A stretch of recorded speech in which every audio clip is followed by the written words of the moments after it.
Hello, Jake. Hello, Vidu. We are back from the Europeans in Millstreet. But before we get started, I can see there are golfing clubs in the back. So have you switched from riding to golf? I have to do something with my spare time. Keep active. Yeah, good. Okay, very good. Trying. I'm trying. Yeah, I'm sure it takes some time to get started.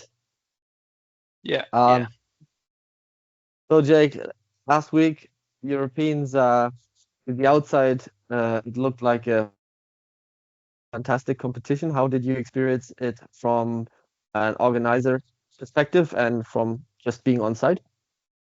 Um, it was good. I didn't do too much organizing myself, but I did quite a lot of helping out when I was there. It seemed to run very smoothly. Um, Busy. Entertainment. There was a lot of entertainment, which was very good. I'm not sure if you saw some of the videos that um yeah, they had something on every single evening. We went down into the town for a parade, and the whole of Millstreet came out, which a great atmosphere.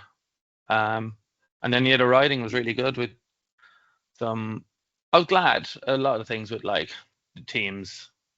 Not many teams are there, and I think uh, going into it when there's only one heat, you're expecting it to be a bit dull. But I think that new system worked very well. Yeah, actually, I kind of thought the new system was on. Then I had forgotten about it, and when we got started on our show, I still not quite sure whether Mhm. that it will be on. And I then had to kind of understand what the system would be like. So for the listeners, in the past, if there would only be one heat, so let's say six teams or seven teams, you would ride the European Championship with six final heats, and all the points would be added up. Obviously, if you have a team that is slightly better than other teams, it will just they will just separate themselves quite quickly, and the competition will become quite boring to watch and probably also not very entertaining to be part of. So the IMGA has come up with a new system, and I must say I was quite enjoying it. So what we are doing right now is that in the sessions you can get a slight advantage. So if you win a session, you get as many points as teams in the session, and then those will be added up during the four sessions. So in the opens at the Europeans, the maximum amount of points that you could get were 24. So that's 6 points multiplied by four. And yeah, so you can get a slight advantage, but not a big advantage. And it leaves a little bit excitement for the last day or two.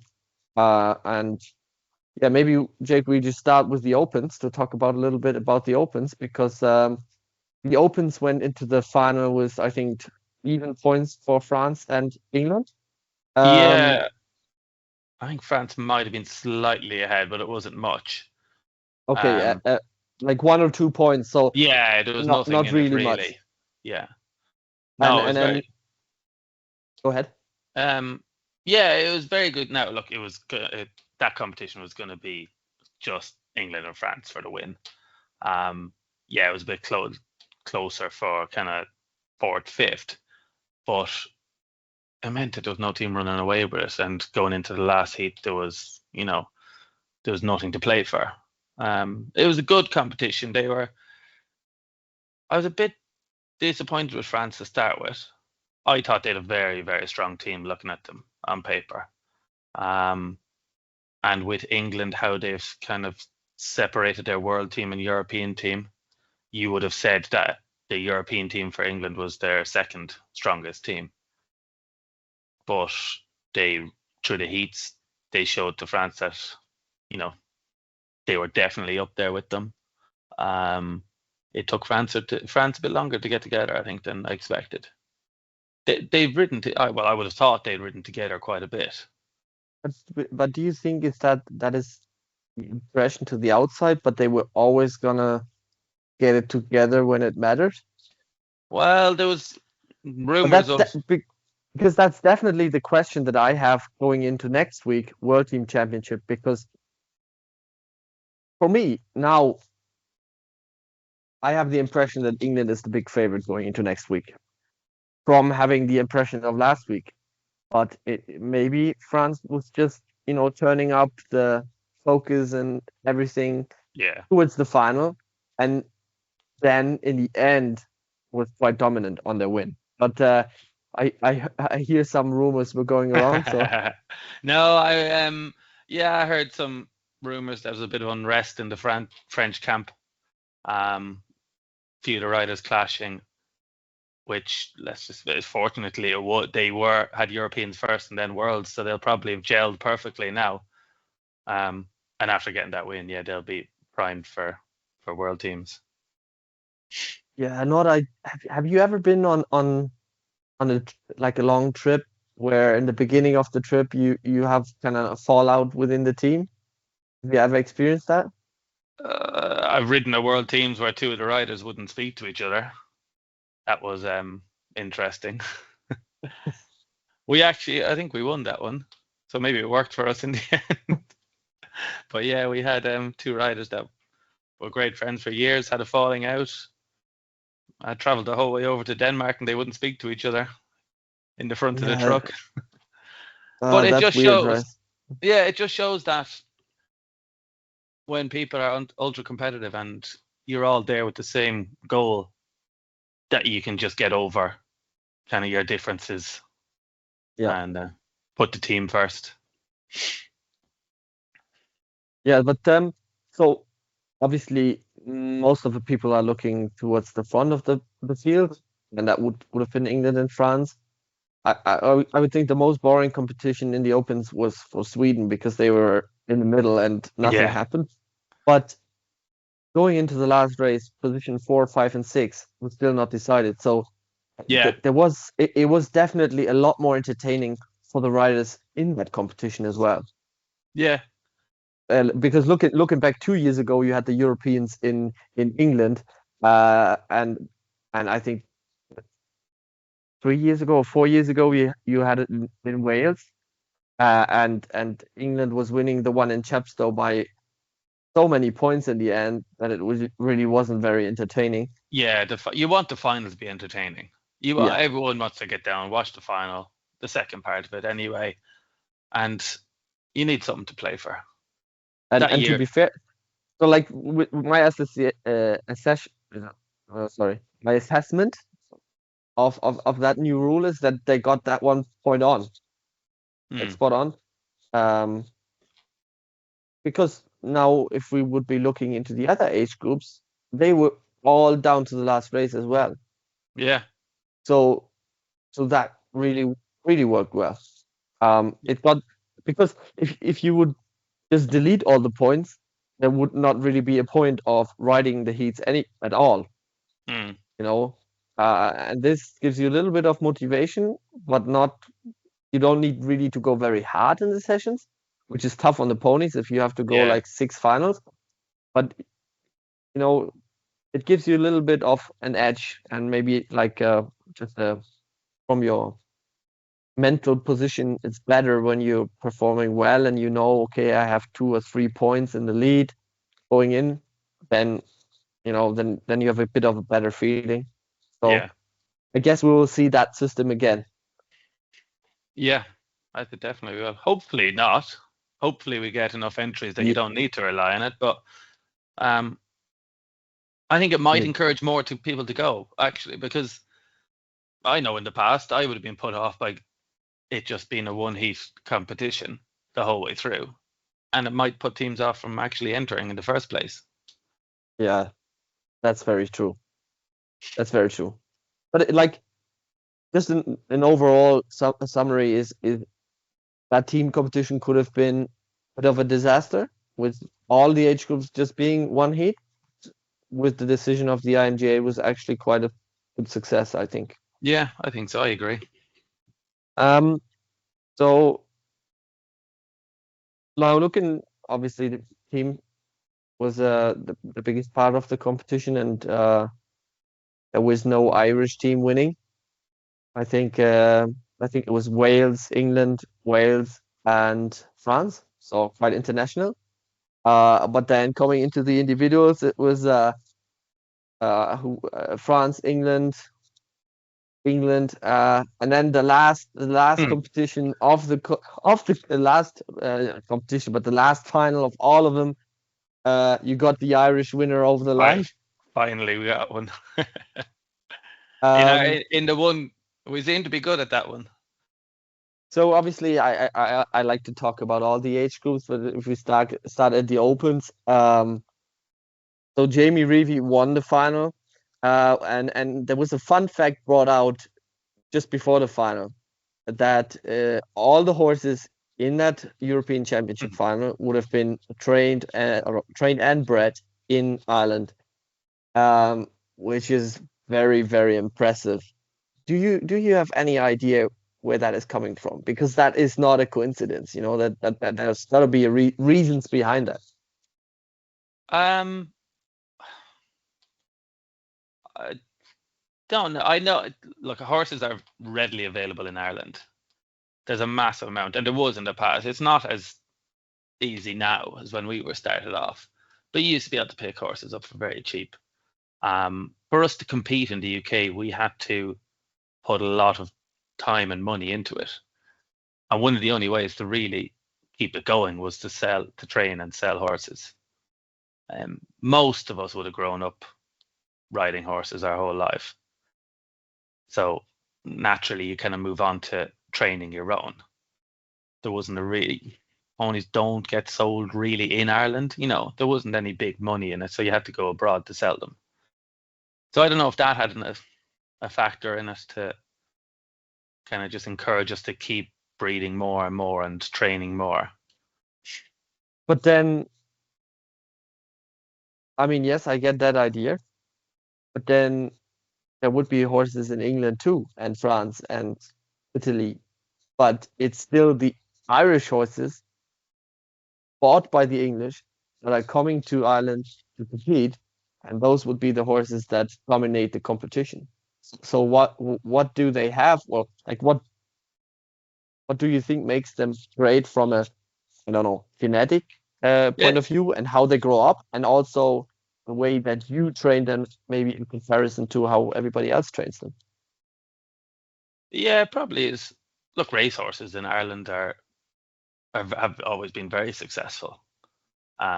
If you compare Ireland to the UK, go to look at Cheltenham every year. You'd have far more Irish winners um, in a competition in England. So they must be very well bred, and I think it's just you're encouraged to. Uh, we all learned how to ride, from the basics. A lot of us did dressage, eventing, show jumping, and before we even got near games. So we have most of the Irish that trained them had a very good um, basis to go off of, Yeah. and we prided ourselves on it. We always wanted to, it had the pride of training your own horse, homemade. And now, obviously, it's a fact that it was 8 Irish horses. But another fact is that, again, the winner of the competition is a rider that has trained his own horse. Oh And wow! if you look back last year, Florian trained his own horse, Helena trained her own horse, Did you Lucas ruin that trained it. fact? Yes, but this would be going back to 2018, all the way Wow. back to 2018, and I don't know who won in 2019. 2019 was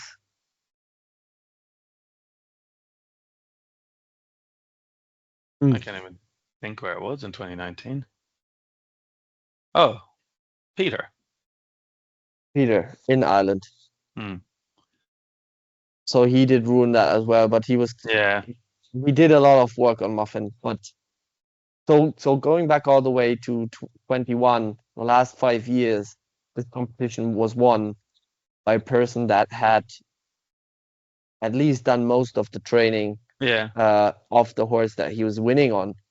Um, Even though obviously there were a lot of very talented horses in that final. So, that's a story in itself, right? Yeah. Because Definitely. because obviously it seems like you can buy a good horse and a little bit, you can buy your way towards success. But in the end, uh, doing it yourself is rewarded if you've got the skills, you know.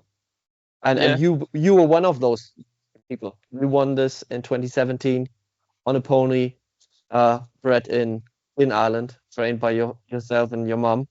Um, so obviously there's got to be reasons behind that as well. What do you think is the benefit from, training your own horse when it comes to the big finals?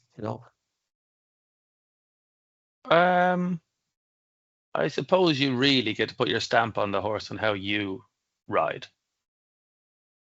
If you're So jumping up onto another horse, you do have to adapt a lot of the time on how the horse has done it in the past, or, you know, they have certain quirks where, yeah, look at your own horse. You've had years and years of training it before. Izzy, I had Izzy from a 3-year-old. So, you get a lot of, I was training her to do exactly the way I wanted to do games. And by the time it got to when I was competitive, she was, um, yeah, she was well on her way to doing that. and maybe it's also that when you're training the horse to do it, like you can not only produce the horse the way you want it, but you can also take care of whatever the horse needs while you go Yeah, along. Uh, and obviously, knowing the horse from a young age will help you to know, all the small details that you yeah, need to know in order to get the horse to perform well, like from a physical standpoint as well. So I was saying that performance horses, they do have a lot of stress. So like I don't know whether it's 80 or 90% of race horses have ulcers, and other ponies are crib biting, and so knowing your horse well and giving in the best circumstances is important. So for them to feel well, and obviously the better they feel, the better they can perform, right? yeah, So 100%. so anyway, like Jamie won that final on his pony that he has trained. I was watching the final from the live stream, so I didn't get everything, but it was a very messy final with a lot of mistakes, and um towards the halfway stage, it looked like Patrick was gonna win it. Mm, Uh, and then on the second to last race, he kind of got 1 point in VC, which was exactly what Jamie needed to win the yeah, competition even before the last race, having three mistakes himself. Uh, and I was on my own in the flat, and my neighbor came to see me whether I was okay because he could hear me screaming. And yeah, so how did you experience that final? yeah. Like you said, it was messy. It was very messy. Um, Firstly, I was gutted for Sam. He would have really shook things up with Boy getting injured before that. It would have been I think it would have been a very competitive final with him in it. And I think if Jamie made the mistakes he did early on, Sam wouldn't have let him back in. No, and it's like in fighting you say styles make fights. In mounted games, it's like the personalities that are in the competition. Um, yeah, they change the character of a final, and I could feel it myself when I was in the final. The people around me would act differently to when I wasn't in the final. Uh, Yeah, and that's just, they might go a little bit faster, they might go a little bit different, or they react to you and the way Sam was playing in the sessions. I think that would have been the case. for me, it doesn't mean he would have won anyway. It just means No, the dynamic of the final would have been different.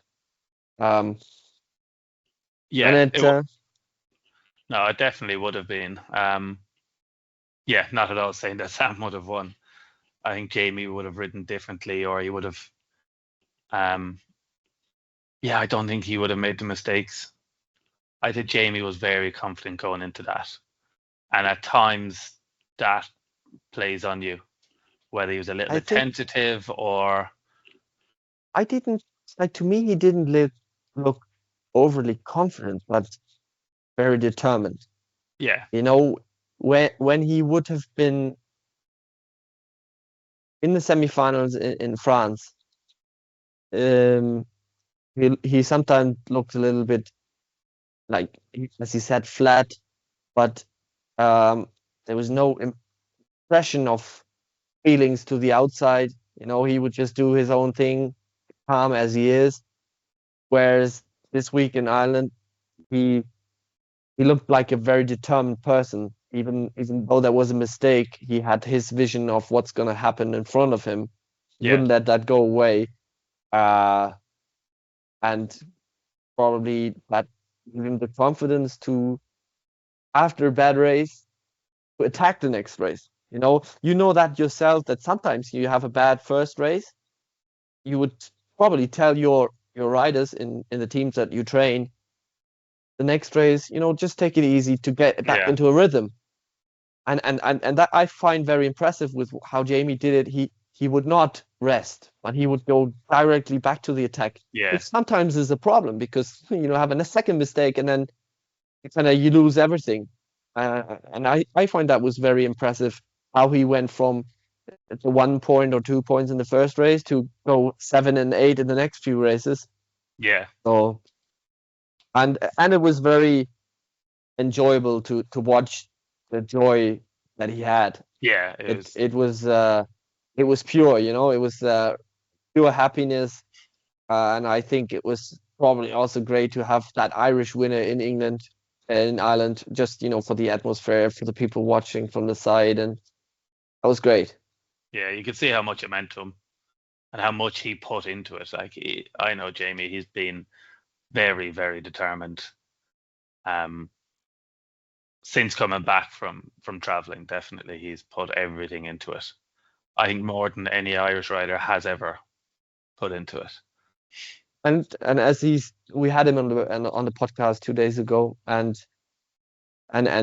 he spoke about what he put in, and also the pain that he felt from defeat, and then the release of all the thoughts that go through your head when you actually get it over the line. um you had trained one of the horses that was in the final, Yeah, uh Charlie, ridden by Mitch, and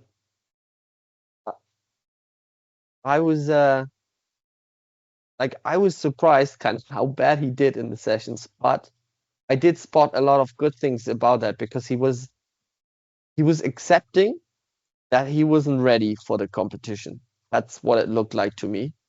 And he knew that he was always good enough to kind of make the next step. So he yeah, kept calm and he took his time for him and the pony to find the rhythm. And then towards the semis, you could see that he was starting to become serious. And I think would he had have proper preparation for the competition, I think Mitch would have really been in the race to win. yeah. How did you experience Mitch's performance on your pony, on your old pony, and how did you experience obviously watching your pony in the final as well? He didn't have the ideal run up to the competition, and I think he just went into it wanting to build. He went into the first session, he took it easy, and each session he stepped up a little bit more, and a little bit more, and a little bit more. And by the time he came to the semis, he still hadn't really pushed on Charlie at all.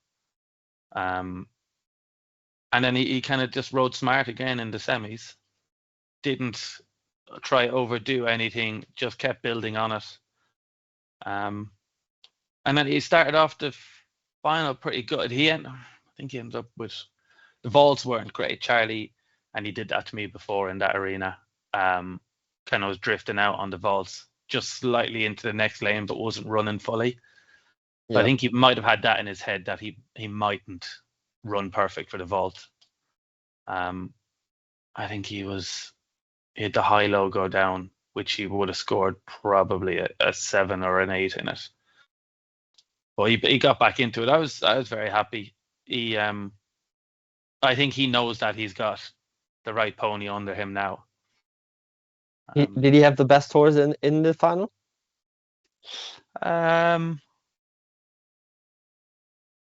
Best trained horse. No, I don't know. He has a lot of things still to tidy up, and he's getting used to Charlie more and more. There were some incredible horses in there. I couldn't say the best, but I think Mitch can get the best out of him, and once he gets that vault tidied up, I think he'll be in serious contention in individuals. And just before we finish on Mitch, Mitch was, you tell Mitch is a winner of all the world championships that are available. So he won the Triple Crown. One of two people, Elaine Trevor Jones and Mitch, won world individuals, world pairs, and world teams in a year. And he's won multiple world teams and pairs after. So he knows what it feels like to win. And I'm like, even though you don't go into the competition in the best position, once you feel you have the opportunity and you come so close, even if it's 8 points in the end, or it's close because you have to bring a horse to the competition first, which is looking at everything that you need to do in order to win something, all the steps. Getting into the final is already very, very close to winning, basically. And then having the horse that can do it and yourself being in position to do it, you could really see the how upset he was because he had felt he has a real chance to win. And you have felt that. And I mean, I don't enjoy people, being upset, but I think right away you could see in his pain the motivation was already coming. Yeah. This will help him to have the motivation to go again, like Jamie did for 10 years, and try to get that win on Charlie eventually already next year. So that was I could tell this. Obviously, he was upset with how it then ended, but he was also kind of a little bit happy with how well it went. Even from a bad position. Yeah. No, I think he was a bit unsure. I think that was his first individual competition on Charlie. And you don't really know how the horse is going to perform at individuals until you're in it. There's a lot of different elements of individuals that you don't experience at all in teams or pairs. So I think he was surprised with, turning back out up, their will to keep running, the stress levels from starting over and over again. I think he could see that the pony is capable. And he now knows, which is a good thing. So it'll push him on big time. Yeah. So is there anything else to talk about in the Opens? Maybe we need to give Craig O'Connor a small shout out. He got a horse in there. I said to, I don't know who, I was like, it was like watching from the first race, you could just tell there's levels to this game, and Craig O'Connor is, one of the best to ever do it. And it was just small little things. He was on a very, very new pony, like very green. It was definitely not competitive. Like, it's a really good horse, but no experience whatsoever. But he somehow, with small details, was able to always kind of get the points he needed to get very far in the competition. And it was starting with a small detail, like he made people run over the line so many times. Yes, he did. I was watching it, I was like, oh, not again. And he's like just standing there. And and maybe he didn't know. I don't know whether you noticed, but it was always in races where he needed that advantage to Yeah. somehow get over the line with good points, and that was very impressive to see. No, Alongside all the other good stuff that he kind of did, to make it to the semis. staying on the horse over the line and sword. That was Yeah, for example. There's a few more, yeah, I'd say outtakes that we have from him falling off or jumping poles, uh, and also a shout out to the family, Fiona, Kate, and Craig. They had three horses trained from their yard in the semi-final with Sparky, Spot, and Nita. Mm, So that is a very, very impressive fact as well. yeah. Then obviously the semis was a bit too much for the pony, I guess. Yeah, he actually went better in the semis, I think, than in the sessions. But Craig knew going into that semi-final that the final would be too much for the horse. Even if he Yeah, made it, I think he would have ruined the horse. So part of him, I think it was the ideal situation that he got close but didn't make it yeah, in. yeah. And how do you like the horse? Oh, it's amazing horse. It is green, um, and you could see it has everything. Its head is very, very level for a horse that's. I think it's been in the ring about 4 times, Yeah, and that's including trotting up and down. It being uncompetitive. I think it's maybe done one competitive competition. So there was things like rushing into the turn, um, that it was like he was losing all his time on turns. The horse is well yeah. able to turn. Once he got the first turn done, it was fine. He could turn back up perfectly. That session he fell off with, he got a bit too strong.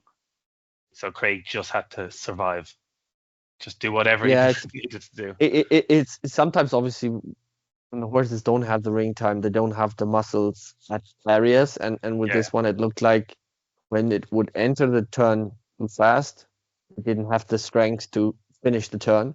Whereas as once it was in the turning of the individuals, yeah, the turns really looked like pretty good. yeah. So But he just a could on matter a of yeah, it's pretty incredible on a young horse to be able to not say push it, but open it up for a gallop, and then the next race they would just stand on the line, chilled, getting and what getting we all everyone else 10 yarded. yeah, and this is after Craig hasn't probably even sat on a horse for 2 years. I don't think he's sat on a horse since World Teams in Australia, Yeah, and even 23. Yeah, then he hadn't sat on a horse in probably 6 months before that. yeah. It's just some people that have a little bit more talent than others, I guess. I wasn't gifted like this in no way. Okay, so um, obviously the opens open individuals was the last competition of the Europeans. The under 18 came before that. Um, Under 18s was won by Cody Beaches. Um, we had said in our pre-competition show that we believe that Cody was the big favorite. Just from watching him ride in the World Individuals, um, how did you experience the under 18s? What stood out for you?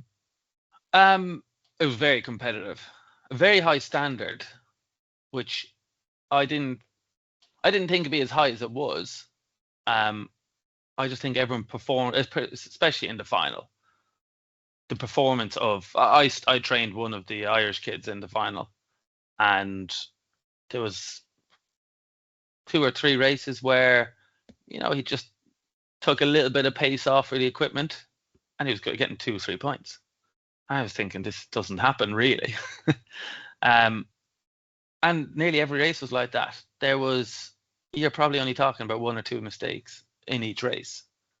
So for Cody to score as high as he did just showed the talent he has. The beginning of the final, he was not running away at all because Alfie was up there Mm, with him. But to me, and this is not really a surprise, the pony was getting pretty tired quite early in the final. And once he felt that his head was a bit off, like a little bit off Yeah, It was stressing him a little bit maybe.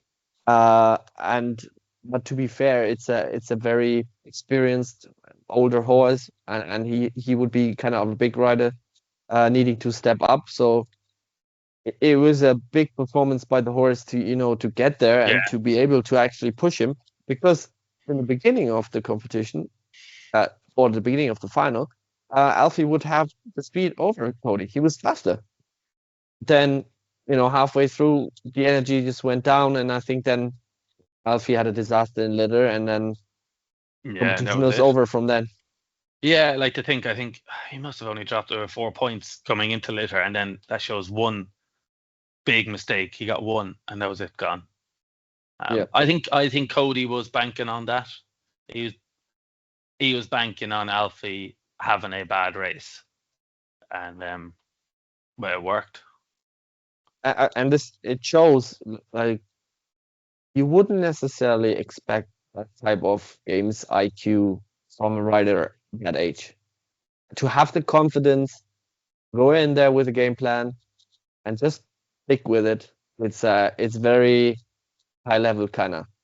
Yeah, And I was, but I didn't say I was gonna say, but I didn't say that had only one rider been able to execute Cody's strategy in the opens, he would have won definitely.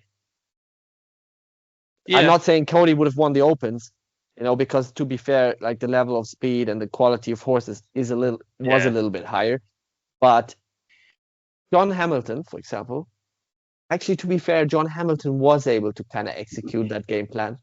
Um, with the difference that Cody would have been in his final with one of the best horses, whereas John was definitely a little bit off the pace.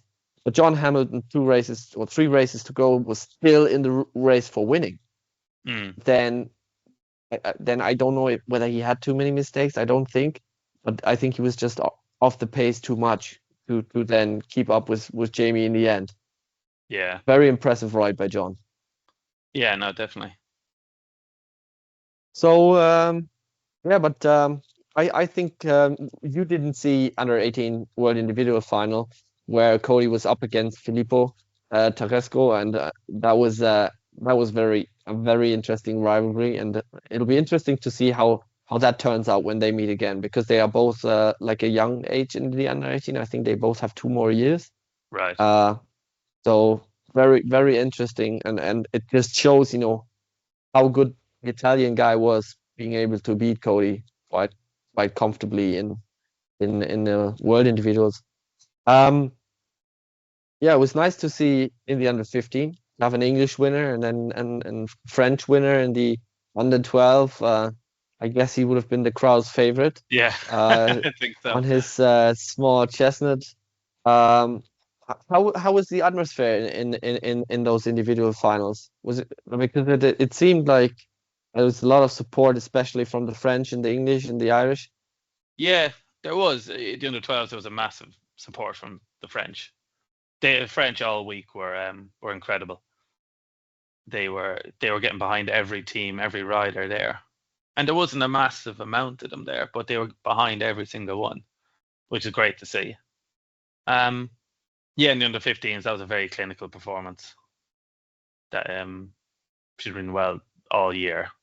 I think she just Yeah, topped it off there.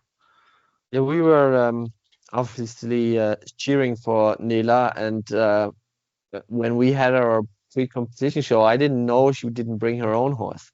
And to be able to pull off what she did on a Yeah, borrowed pony again after winning 2 years ago on a borrowed pony, it just shows, the talent that Nila has. To be fair, there was no way she was gonna beat Megan, because her performance mm, was really, as you said, very clean, very yeah, nice pony as well.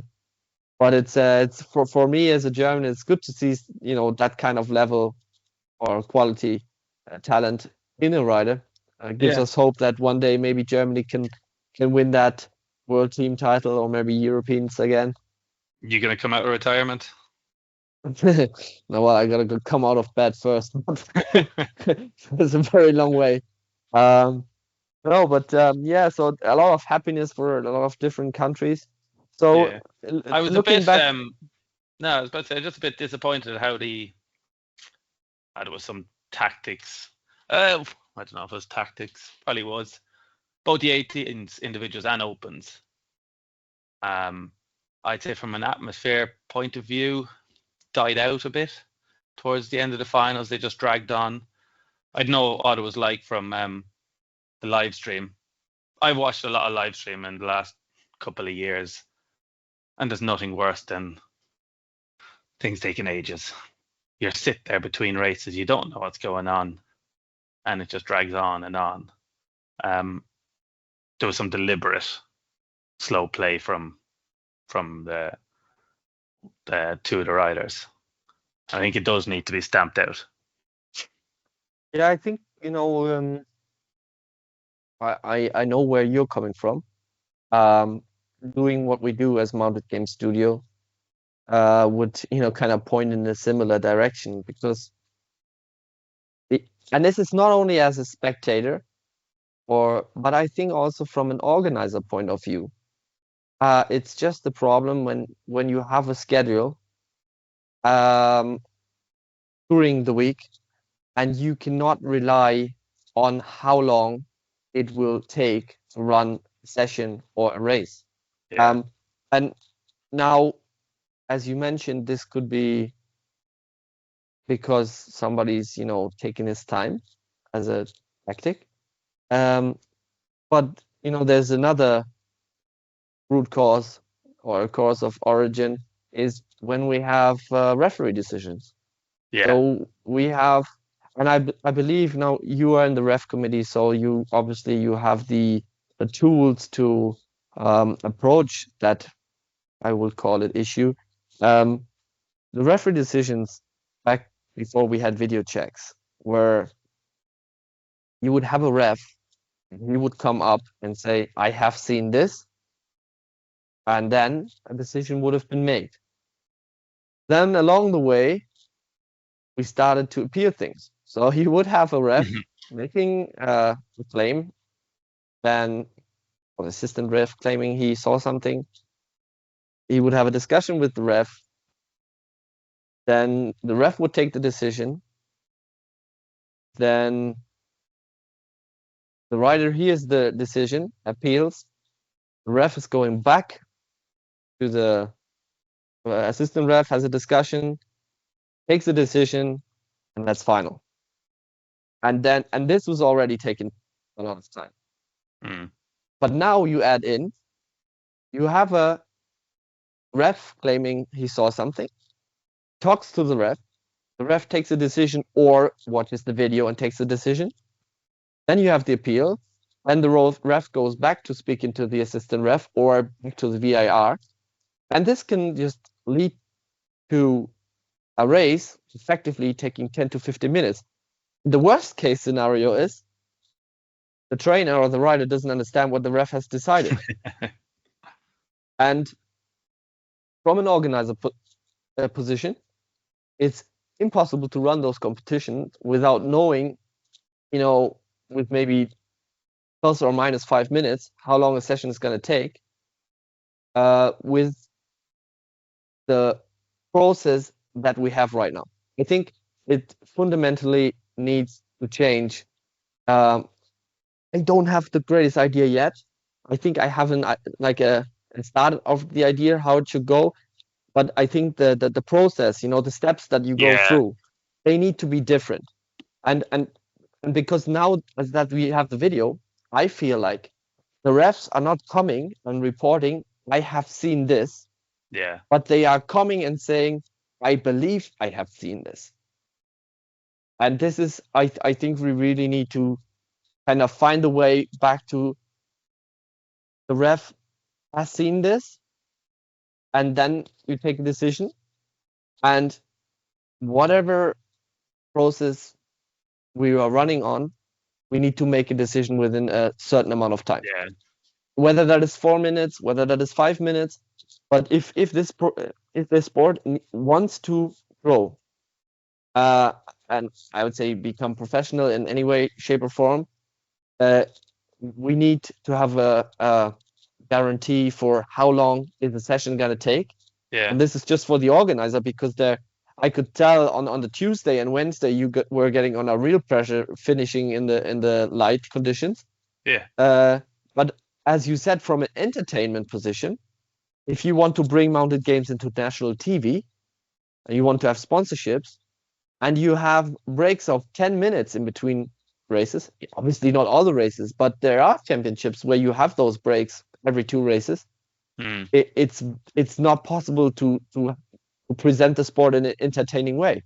No, it's not at all. Nobody's gonna watch. An outsider isn't gonna watch, and they're gonna be thinking, "What's going on? Why is it taking so long?" Without putting some sort of entertainment on in between, it's not gonna work. And yeah, we do need to look at the video checks. The system they have in place now is much better Yep. than they have had for previous years. I think you might be able to do something with the assistant refs. It just But I could be wonder, simple like a but walkie-talkie. Jake, explain to me. Yeah, walkie-talkie obviously would kind of work to get the communication quicker.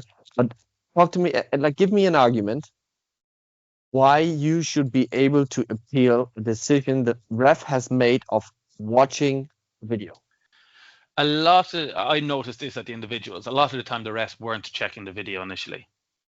They were Okay. taking the assistant referee, and at one point, I think I was stood beside the assistant referee and I spoke to them before they went up, and they said, "I think it was an obstruction, but I'm unsure." And they said the same to the ref, and the ref said, "No, we'll eliminate them. If they want to appeal, they'll appeal, and then we'll check it." In my mind, that's the wrong idea, the wrong way of doing Order. it. Yeah, you should. If somebody, I think straight away, we need people in checking those videos that are more aware of what. Not saying that they're not aware, but they should be checking that video before. As soon as the flag is raised, I'd say 70% of the time you'll probably be able to tell what it was or what area of the field it was in. So they should be checking that video straight away. And by the time the ref comes back, they should have either made a decision for them or have the video there to show. And so what's coming up to my mind is like, if the ref would be connected in a sound system, the ref that is checking the video would be around in the sound system, and he could hear right away what the assistant ref is claiming to the ref. Yeah. They could directly go and check. Yeah. That would probably speed up, Oh, the process massively. a little bit. But now I'm asking the question, like, in terms of capacity and infrastructure. We can do that with one arena, but I don't think IMGA has the capacity to do that on multiple arenas. Like, you could have that standard in one ring. Maybe if you put a lot of effort and capacity and people into it, you'd be able to provide that to 2 arenas, but never 3. So I wonder whether we are kind of getting ahead of us a little bit. Yeah. We I think it I needs don't. looking at. Yeah. I think there just needs to be a conscious effort to keep things as fast as possible. Like that one in the under 17 and the 18s and the opens. It was just intentional arena party being slow, and then the rider stood at the back of the ring waiting for the whistle to blow and then walk up slowly. So you're losing probably 30 seconds from the time the arena party is finished. You have some arena party sprinting out there to try to get it quick. And we'd Ian Highland all week screaming at everyone to tell them to hurry up. But yeah, now you've been in the final yourself, and I mean, if you're allowed to do it to get an advantage, you'll do it, right? Oh, I completely understand why they did it. I think it's the referees should stamp it out straight away. And it wouldn't be hard to stop them. Yellow card. Yeah, I saw it from race one. In the Opens, I saw it from the first race. I knew. And I actually.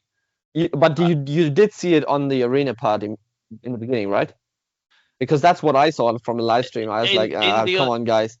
And it came to the point where I was thinking, like, guys, I know you're trying to get an advantage there, but is that advantage going to be better than having the ref against you? I Yeah. Yeah. I saw it because I was in the ring with the 18s. I noticed about 3 or 4 races in what they were doing. Um, and then in the opens, the exact same tactic came out after the first race. And when there's 3 arena party doing equipment, all young boys doing it, they're fit enough to get across the ring quick enough, but they were yeah, dragging their heels. but hats off to the ref to kind of keep himself together because yeah, it especially when the stakes are high, and I believe Yeah, that that's it's for the referee like getting those riders to enter the race, to start the race in a fair way is difficult. hmm, So there's a bit of tension there anyway, and then having all yeah. those plays as well.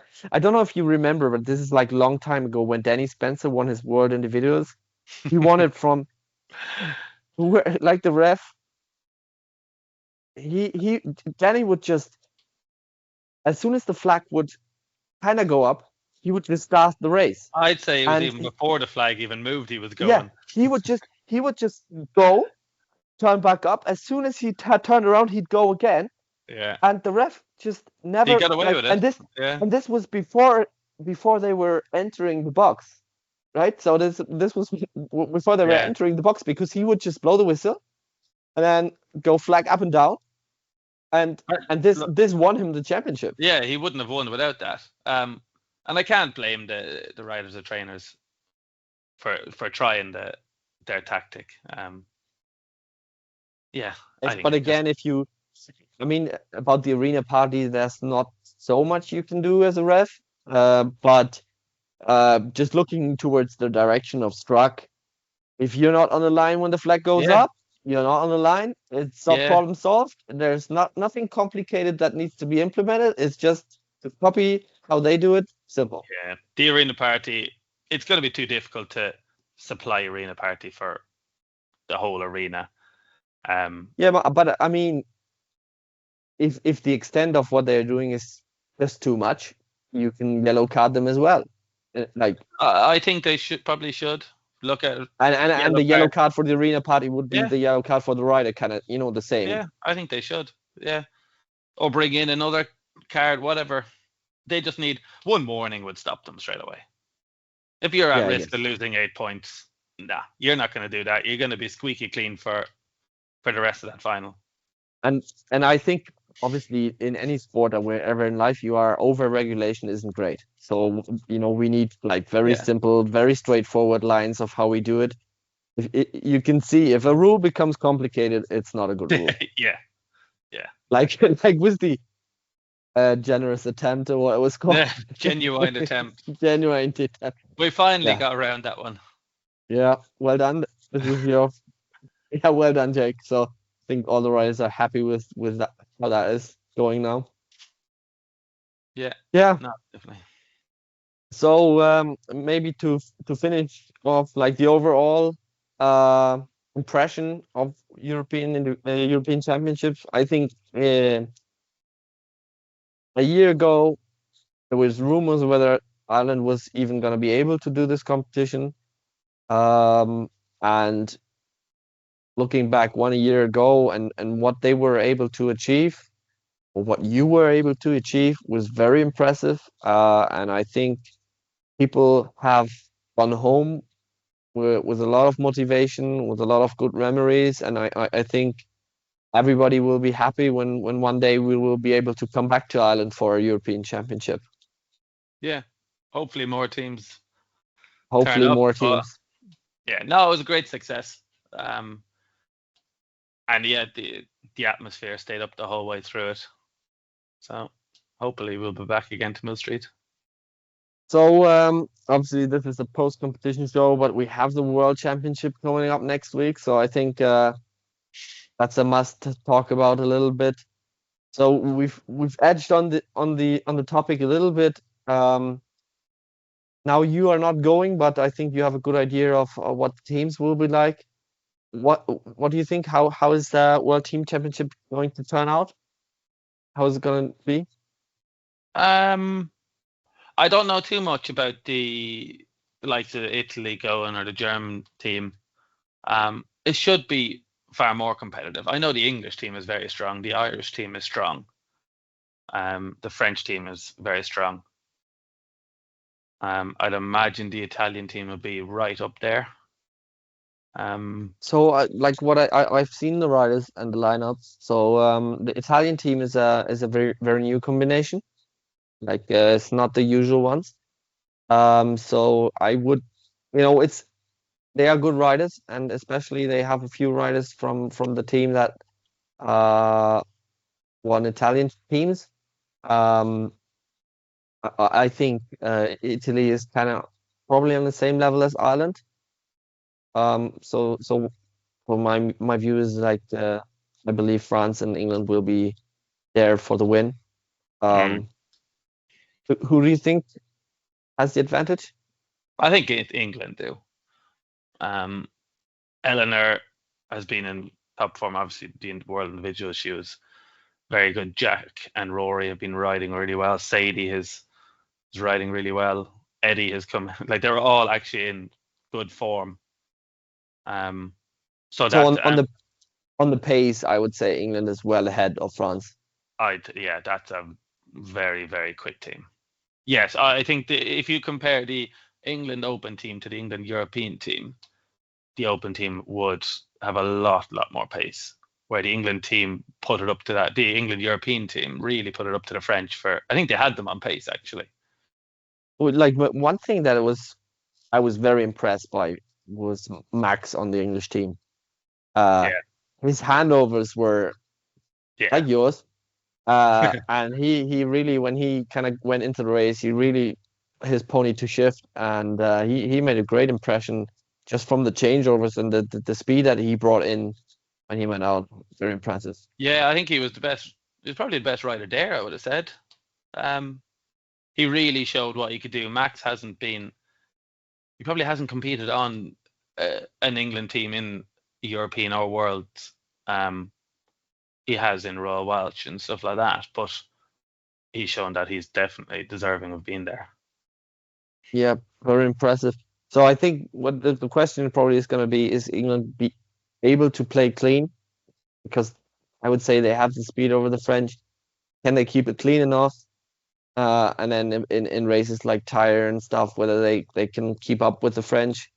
But I think uh, I believe because those two teams will be a little bit stronger than the others, it will probably stay quite tight for the win in any case. Yeah, Like even though one team is a little bit better, it will be very difficult for them to actually separate themselves from whoever's next to them. yeah, And I think the competition for the podium, third place, is very interesting to me. I would think the Irish and the Italians would be favorites for me, but then uh, the German team, the Swedish team, Danish team, the Belgium team. I think it's going to be very competitive to get into even to get into the A final for those teams. yeah, Last year, uh, Colin has joined Team Switzerland as a trainer, and he has really made an impact last year in the World Teams. He does have a different team now in this one, but I would guess he would have them very dialed in. Kind of sit back, collect the points. He will really get the best out of that team. So I think this is really going to be an interesting competition in the Opens. I'm not too sure about the under 18s, but I would guess that this is going to be very similar to yeah. I'd say the so. Opens, just with the Italians being in the race as well. So yeah, very exciting week to coming up. So how will you be able to follow this competition? Just run through the live stream. Yeah, yeah. Run through the live stream when I can. Work getting in And the way. the live stream last week to me ran really well. So big shout out to Mats for being able to improve the live stream, and obviously he will provide the live stream to the Belgium organization. So hopefully that will be a good live stream to watch for everybody Yeah. next week as well.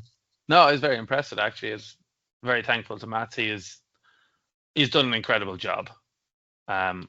It's very, very yourself as well, and how you've set up the videos to work in the background. It's a step in the right direction. We definitely need to keep pushing on and doing more and more. Yeah, it is. It is a bit of a coincidence. Like now, what I'm doing and Mats is doing originally was very different. Like Mats started his project 10 years ago. 10 years ago, he started with the scoreboard. Now he was able to kind of really get the benefits out of running a live stream and scoreboard. And now my project is very young, but obviously it adds on to what he is doing. Yeah, So it gives the viewer a little bit more kind of broadcast experience. Now this is very early days, but next year it will be. I believe we are putting in an enormous amount of work into this, both my team and Matt's. And I think by the time we're hitting World Individuals next year, you'll be watching sports television.